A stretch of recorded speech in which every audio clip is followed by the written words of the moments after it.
Good morning, Reverend Father Principal, respected HOD, faculty members, present and retiring members, my dear students. You referred to me as a chief guest. I'm not a guest.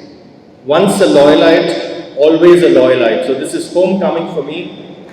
And this is almost nostalgia overload in more ways than one. As your HOD read out, many of my college milestones happened not just in Loyola College, but right here in this Bertram Hall. So I have goosebumps that you cannot see. Friends, in the late 1880s, a young architect, John Roebling, wanted to build a bridge connecting Brooklyn to the Manhattan Islands. Everybody said it was not possible, mission impossible. But Roebling came up with a plan, and he was soon joined by his son, Washington. And this father-son duo came up with a detailed plan for the whole bridge. But suddenly, as luck would have it, Roebling died in an accident, and Washington suffered a paralytic attack. He couldn't move his body. He couldn't move his hands or legs. He could move just one finger. And the prophets of doom said, "Now we told you so." It is not possible. But Washington's wife sat by his bedside, and he slowly began to raise that little finger, the only part of his body that he could move. And he tapped his wife's hand. He began tapping and tapping. And he tapped and tapped and tapped. For 13 long years, devised that into a kind of a code through which his wife was able to relay the entire plan to the workers on the site, and that's how the bridge that everybody said could not be built was built, the Brooklyn Bridge. The reason I'm recalling this anecdote is not to talk to you about persistence. Yes, we need persistence, perseverance, all that. But when it comes to communication, I'm not here today to give you something esoteric. I'm here to talk to you about everyday communication. We often underestimate the power of body language. How many of us are in conversations and we talk on our phone in our hand, fiddling with our phone when we talk to people? What message are we sending out? It means you're not important enough for me. There's no eye contact. You don't look into somebody's eyes when you speak. What if I were to look at the ceiling and not look at you? Would you feel insulted? However, research has shown that 97% of communication today is non-verbal. 97%. So only 3% of the written and spoken word. And coming to that 3%, this is my pet peeve. There is excess and there is shortage. When it comes to the social media, the moment this generation, I'm talking about you, go to a restaurant, what do you all do? Immediately take a photo of the dishes and post it on the social media, on the Instagram pages. Even before you sample it, take a photo and put it.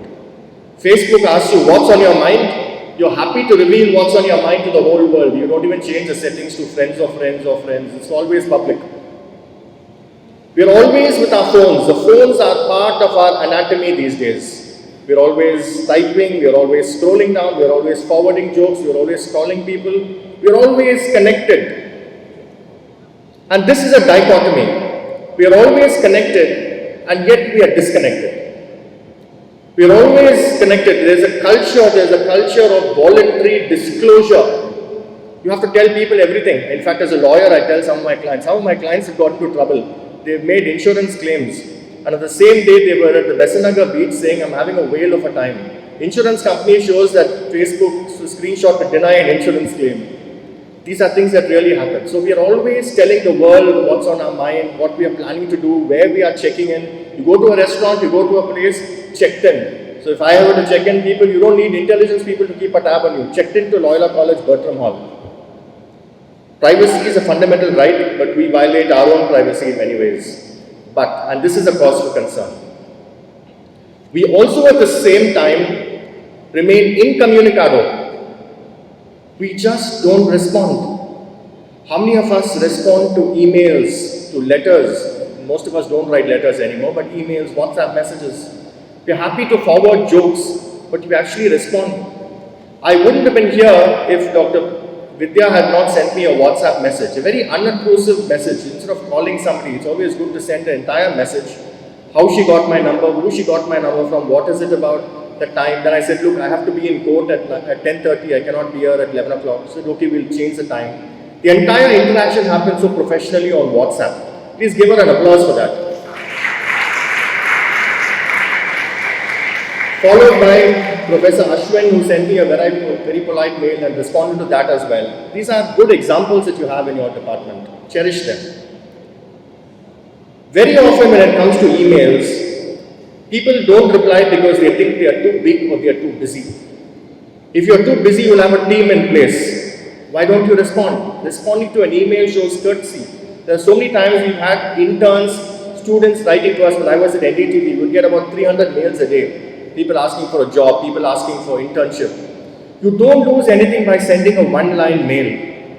That person then feels wanted, that person feels important, that person feels cared for. And as loyalites, I think you need to set the stage, you need to set an example. Respond to a mail, no matter what mail it is, respond to a mail. The second is this WhatsApp SMS lingo that is crept into our vocabulary. What do? Somebody sends you a one page, 3-4 paragraphs, and you respond with TX. Can't you type thank you? TX. You want to wish somebody on their birthday? Forget a personal wish.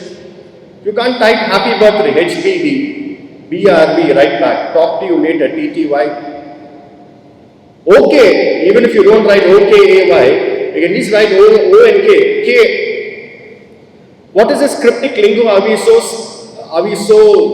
Do we lack a sense of energy that we cannot type out a name? And this creeps into your vocabulary. When you write a letter, official communication, without your knowledge, you'll end up using these short forms.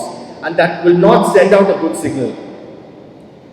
The third issue that bothers me are these template replies, cut, copy, paste. Now you have Chat GPT. Some of my clients will send me messages and using Chat GPT, and I know, how did this guy suddenly went to Loyola College and improved his English or what? Chat GPT, cut, copy, paste. Plagiarism is now, thanks to artificial intelligence, plagiarism now has been licensed. Carte blanche for all of you, copy left, right and center. So, cut, copy, paste replies, template replies are a big turn off when it comes to communication. Very often you would have paid your bill, your electricity bill, your telephone bill, or whatever bills you have. You will be flooded with messages even after that. Please, your bill is due on this date. And finally, if paid already, please ignore this message. That really gets my goat. So what I did is I tried to teach BSNL a lesson. So I started tweeting non-stop to BSNL. My phone is not working. If it is working, please ignore this message. But the sarcasm was lost on them, BSNL being BSNL. My next advice to you would be, in communication, I find that please and thank you are two words that have somehow got out of our dictionary, out of our vocabularies. Please and thank you. You lose nothing by telling somebody please and saying thank you for the smallest thing. It could be your mother making breakfast for you to come on time to college. Thank you, ma. Simple thing. Please and thank you. Never forget. These are the two most powerful words that will touch a heart. But are we sensitive? Are we sensible in communication? I've seen people, and that's why I give this as a standout example, Dr. Vidya's interaction with me, through WhatsApp. The whole thing came through WhatsApp. They'll call you furiously 10 times. You'll be in the middle of a court argument. You can't switch on the phone, obviously, in court. You'll be in the middle of something. You'll be having a bath. You'll be at a social gathering. 10, 15 calls non-stop. And you'll wonder, who is this? And sometimes they go a step ahead. Call me, most urgent. Why don't you just text the person what that urgency is? I'm so and so. I'm calling about this. For all you know, they can respond in a message itself and solve your problem without even having to call you back. You know, there is a doctor who treats my father. He is so polite, so sensitive, so empathetic. The first word in his message will be, Nothing to worry, not urgent, call me when you can. Psychologically, I will call him immediately because he's put me at ease. He's put me at ease because when a doctor calls and you have elderly parents, your heart skips a beat. Nothing urgent, nothing to worry, call me back. Dr. Sridhar Vaidishwaran, he's a psychologist. I mean, these are examples where communication can be sensitive, communication can be sensible. And I want you to start practicing this. As students of English literature, I think you have a responsibility to set an example to the others because literature is refinement at the end of the day. Now, a very important aspect that I want to flag. When we disagree, please do so politely. There is always a contrarian view. Today, the entire country is polarized for political reasons. Like what the George Bush doctrine, you're either with us or against us. You can disagree without being disagreeable. You can disagree politely, with logic, with reason, with humor perhaps. You don't have to resort to name calling. Unfortunately, we have this disease called whataboutery. The moment you say this thing happened, what about Nehru's time? Did Nehru do this? Did Nehru do that? Talk about today. Why are you talking about Nehru? Immediately you start indulging in name calling. Usually those who use bad language, their vocabulary will be very poor. So the moment you use an invective or a rude word against someone, please understand the inference is that you don't have a good vocabulary. Stop this trolling. Social media today, we're all part of the social media. The social media can do such wonders. You can do blood donation through social media. You can do crowdfunding for deserving people through social media. You can form a campaign through social media. You don't have to have this industry of hate that exists on the social media. It's like a cesspool of abuse, of hatred, of dividing, of divisive tendencies. Change that. That's my appeal to you. And remember, as a lawyer, I can't leave without telling you this. All of you have, the difference between, you have a fundamental right to speech and expression. You're aware of that, right? You're aware of that. What is the difference between a fundamental right and a normal right? A fundamental right, a normal right is granted to you. A fundamental right is guaranteed. That's the difference. What is granted and what is guaranteed. And what is guaranteed to you is the right to freedom of speech and expression. But that right is not absolute. That right, it's a free speech, it cannot be a free for all. There are reasonable restrictions. So under Article 19(1)(a), you have the right to free speech.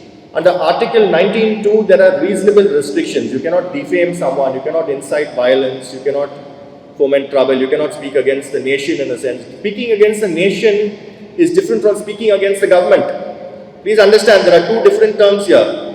Government is different from nation. You have a right to criticize your government, but you don't have a right to foment trouble and speak against the sovereignty and unity of the nation. These are two different aspects completely. They are often, the lines get blurred there. We have the right to speak, we have the right to write. We also have the right to be heard and the right to be read. And talking about the right to be read, when I was a student here 30 years ago, I went to the college principal. Actually, I went in my second year, not in the first year. Father Xavier Alphonse was the principal. So I walked into his office and said, Father, I have a problem. How many students are there in the college? There are about 2,000 plus students. How many pages do you have in the college magazine for students to write articles? 8 or 10 pages. I said, isn't there a mismatch, Father? 2,000 odd students, 8 or 10 pages to write articles. Is that all? Is that the only outlet for your creativity? He said, don't complain, can you do something about it? I said, yes. That is how the Loyola Herald was born. Right there in the principal's office. And he said, I'll give you freedom, but again, reasonable restrictions. He appointed a faculty advisor from the English department. Today I recall very fondly Dr. B.J. Matthew, who was the head of the department. Professor R.H. De Silva was a faculty advisor. Just to ensure that we don't attack the professors and the fathers and all in our magazine. The students' magazine. I really wish that is revived with the initiative. In fact, Dr. Vidya also asked me to suggest how we can revive it. Simple, get clearance from the principal. Involve the history department also because it all started there when I was a student. Get a sponsorship, either corporate sponsor. I got sponsorship. Initially, the magazine used to be Cyclostyle in the college office. I used to have it Cyclostyle. I used to write almost all the articles. I used to staple them and I used to distribute them myself. That was entrepreneurship at an early age for me. But today you have so many other resources. I'm sure the college will give you a fund to publish it. You know, when you have a student's magazine of, by and for students, it is empowering. It gives you a sense of empowerment. We flagged so many issues, real issues that confronted the student community. So I would love to see the Loyola Herald being revived with the leadership of the English department. Today, you have a right to be heard and read. You know, when I was your age, we had newspapers. We had then 2 new English newspapers. I started my tryst with journalism by writing letters to the editor when I was in school. Letters to the editor. I would write about civic grievances, some street light that was not burning, some road that had potholes or open manholes on the way to my school in Don Bosco and Egmore. And guess what? Many government officials used to come to meet my principal. Do you know for what? Can you guess? To request me to stop writing in the papers, because if I had a problem, if I told them, they would get it done immediately. Don't ask him not to write in the paper, father. Ask him to come and tell us, we'll get the job done. At the age of 13, at the age of 13 in class 8, I tasted blood. That publicity can do wonders. By being a student of a school student writing in the newspapers, that is how we got things done. And there is no reason why you cannot. Today you have blogs, you have YouTube. Today, YouTube is not a powerful tool. It's also a revenue earner. You can monetize your YouTube videos, and so many people do that. I have 3 proposals for you today. Whenever I come, usually they don't call me a second time because they think I end up stirring some trouble. That's okay. 3 proposals, nothing controversial. You know, there is a small bookstore in Chennai called Odyssey. Have you heard of Odyssey bookstore? They do something phenomenal. Every year, they have a separate section called Chennai Authors, where they display all the Chennai authors' books. I put it to Loyola, and I'm making this proposal to the HOD of the English department, and I'm sure if Father was here, I would have made it to him directly. You can take it to Father Principal. Let Loyola College have an alumni authors section in your library downstairs. Alumni authors. There are so many alumni who are authors, have their books displayed, have alumni authors come maybe once a month or once in 2 months to mentor students, Loyalites who want to turn authors. I'm sure this is a suggestion that you can definitely implement. My second suggestion to you is to have an RTI unit attached to the English department. What is RTI? What is RTI? Right to Information Act. Right to Information Act, where as Loyalites, what is the Jesuit motto? Loyola motto is let your light shine. Correct? Let your light shine. What is the Jesuit motto, you know? Men for others. Today you should change it to men and women for others. Please go and tell them. Change it to men and women for others. Stay up. Look at the number of women here. Almost all the HODs I'm told are women today. Men and women for others. If you have to be men and women for others, you have to ask people in authority questions. You have to get at the truth. Please have an RTI cell in your college where students can be guided and can be encouraged to file RTI applications. If the road outside your college does not last for 3 years or 5 years, file an RTI application and you'll see the wonders you can do as students. My last suggestion is to open a PIL cell, Public Interest Litigation Cell. You know, we live in a country where the judiciary even takes note of a postcard sent to them, an inland letter sent to them about a problem, and that is converted into cases, writ petitions, and action is taken. So 3 proposals: alumni author section in your library, RTI unit in your department or in the college, PIL cell in your college. This will truly make Loyola an institution for empowerment and to question what is wrong. At the end of the day, all that we study, all the literature that we study is for just one purpose: to communicate. And while communicating, that spirit of inquiry that the Constitution, the fundamental duty is to cultivate a spirit of inquiry, to raise questions, to check what is wrong, to ask questions, to challenge the powers that be, to speak truth to power. That is your ultimate purpose. Not getting marks, doing this, writing an article in the college magazine, getting a photo of that, sending it on Facebook, getting likes and comments. That is not the purpose.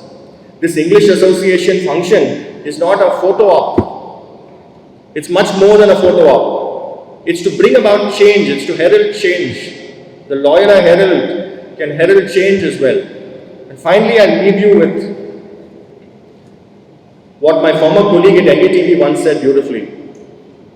Not Ravish Kumar, he was also a Magsaysay Award winner, Ravish Kumar. Some of you may have heard of him. He's a Hindi journalist.